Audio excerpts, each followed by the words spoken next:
এখানে আছে সাধু ভাষার জনক সাভি।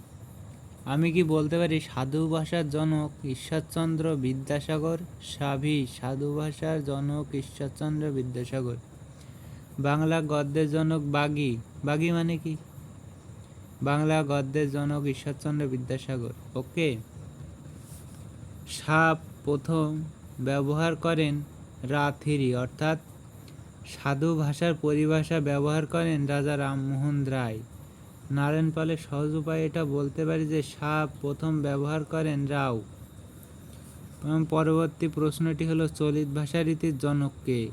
প্রচলন কি? প্রবর্তক কে? প্রথম ব্যবহারকারী কে? আমরা এটা বলতে পারি চলিত ভাষা রীতির জনক, প্রবর্তক ও প্রথম ব্যবহারকারী ছিলেন প্রমথ চৌধুরী।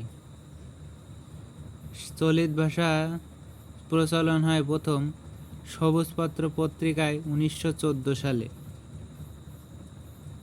প্রমথ চৌধুরীর প্রথম গ্রন্থ বীরবলের হালখাতা। পরবর্তী ভিডিও সাধু ভাষা ও চলিত ভাষার পার্থক্য নিয়ে কথা বলবো। ধন্যবাদ। ভিডিওটি আজ এই পর্যন্তই। সবাই একটি লাইক, সাবস্ক্রাইব ও কমেন্ট করে যাবেন।